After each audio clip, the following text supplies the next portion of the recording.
Jay Billis is always right in the center of all of our coverage, and so let's find out what Jay has to say about some of these players who will be drafted tonight. And Jay Billis, I think it's safe to say a lot of our fans have not seen two of the top three picks, including Scoot Henderson. Who will he remind people of? Russell Westbrook when he was at UCLA. They compare favorably at that age, and Henderson's played 2 years in the G League. He left high school early and was the youngest player ever in the G League at 17. Unbelievably dynamic with the ball. Super athletic, about 6'3", but 6'9" wingspan, and really attacks the basket. He just hasn't figured out the shooting piece yet. All right, next we're going to talk about Brandon Miller. We saw one season of him at Alabama. Who is his comparison?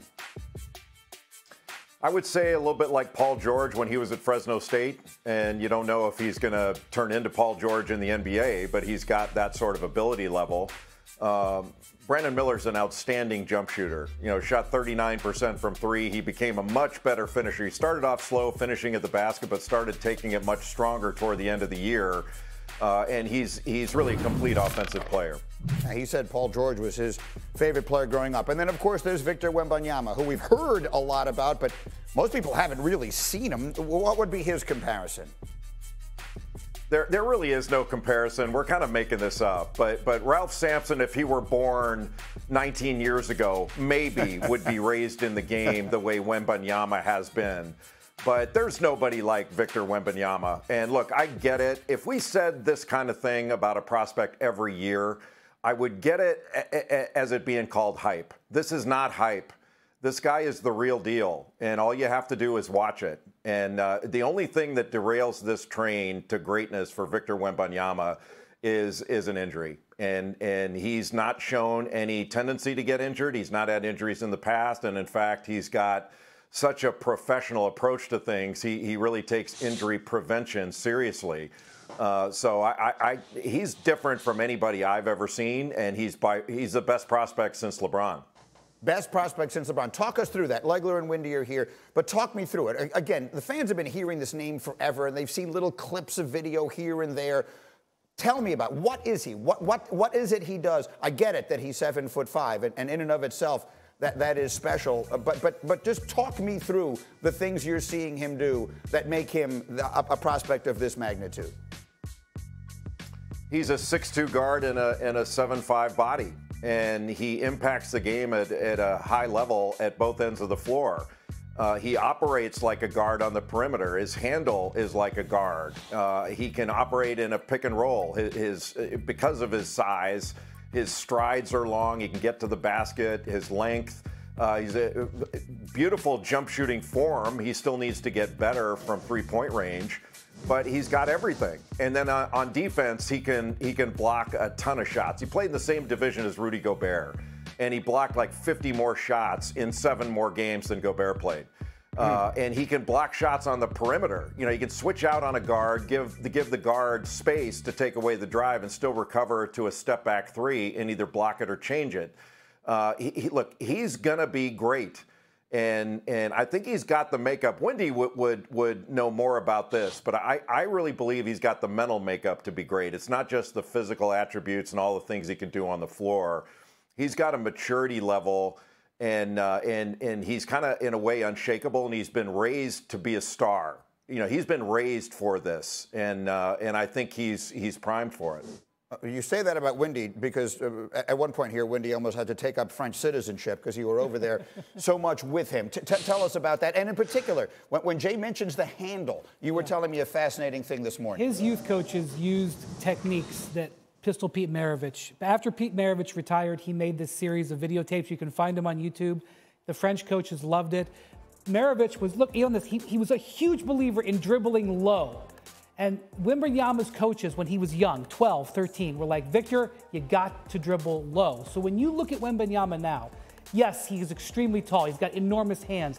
But on the perimeter, he dribbles low. And I know that sounds like a real basic technique, but you just don't see it in a guy of this size. So his ability to handle, shoot, and then defensively, he didn't go to the combine, so we don't have the official measurements, and I don't know the centimeters and everything.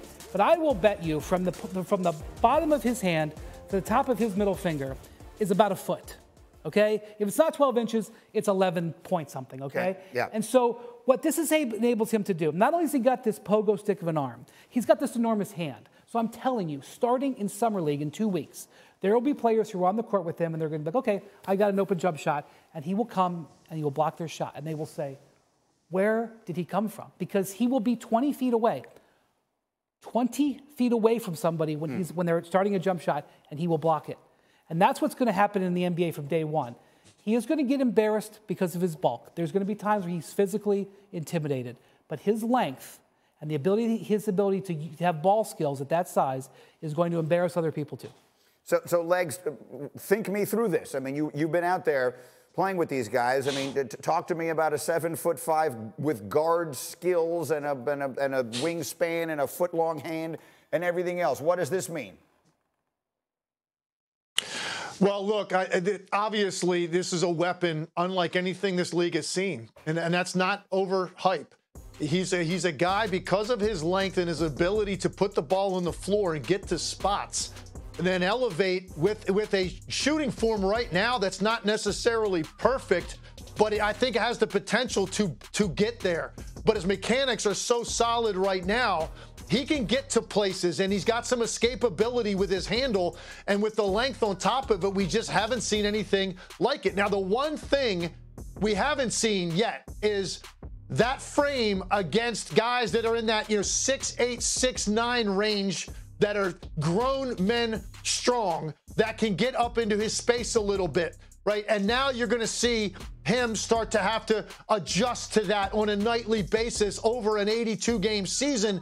The physical strength of the guys he's going to play against is definitely going to be something he's going to have to adjust to, and he's going to hit a wall at some point. There's no doubt about it. This is it's a night we've been waiting a long time for, and it has finally arrived. While I have Jay, I do want to bring up one other thing.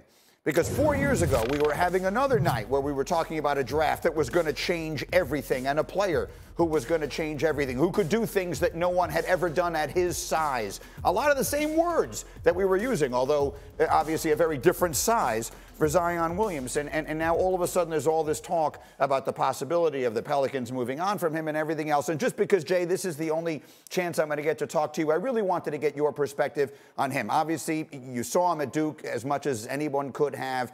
You studied and scouted and did all the stuff with the draft, and now you've seen what's happened. I'm just curious to get your perspective on Zion, his progress as a player right now, the questions about him, and where you think it goes from here. Well, first of all, I don't recall anybody talking about Zion. There were glowing comments, and he was the clear #1 pick to me, but nobody was saying that he was on a direct line to being transformational in the NBA and the best player like we are with Wemby. This is a different conversation. But he's different than most any other player you'd ever seen. And when he's been healthy and on the floor, he's been great. I don't think there's any argument about that. The issue has been he's not been available. And what do guys say? Like, the best ability in the NBA is availability. But he hasn't played. When he's played, there's no argument that he's been great. He just needs to be on the floor. And so, yeah, and that is the thing. I guess we have talked, Windy, about him at his size being able to play center at whatever, however tall he actually is and everything else. So we've seen it once and for all. The night has finally come.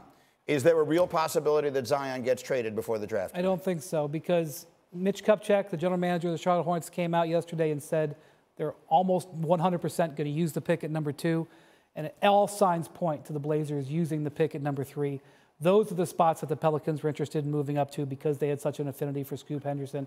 Zion Williamson was never out there on the trade market. He was only a discussion about whether or not the Pelicans could somehow get picks 2 or 3 to get Scoot Henderson.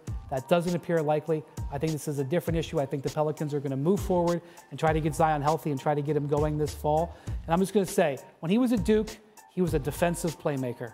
When Jay was calling his games, Zion made a bunch of plays defensively. He hasn't done that regularly in the NBA, and that's something that the Pelicans need very badly when Zion is back healthy. Let me give Legs the final word here. How about it, Timmy? So much conversation here. You've heard it. What is your perspective? Well, I just don't think there's a definitive right answer here. Here's the thing that's a dilemma with Zion Williamson. I mean, his ceiling is first-team all-league. his floor is out of the league in a couple of years. And I don't think that's crazy to say, because you look at his career to this point, he's been available for 36% of his team's games since he came into the league. I mean, you're talking about 1 out of 3 games he's available to play. And to Jay's point, there's no doubt he is so unique when he does play in the way that he impacts the game and his efficiency offensively. There's no matchup for him because of his weight, strength, and quickness, and his ability to finish with a soft touch in the paint. No one is denying that. It's, do the Pelicans have a window right here where potentially they could make a move, whether it's before, Thursday or not? Can they make a move for Zion Williamson now? Because if he's got one more injury coming his way this coming season, then their trade window to get back max return could be gone. I think there are some people that would still want to bite on Zion Williamson right now. But if the Pelicans can't get into a situation where they feel like they can get Scoot Henderson, I'm not sure that they go in a different direction. It seems like that's the guy they're most enamored with. And if that trade can't be made, maybe they hold on to him. But I think it'd be foolish to say the Pelicans shouldn't be exploring opportunities to potentially move him because of how precarious his situation has been with his health. All right, it's a fascinating situation.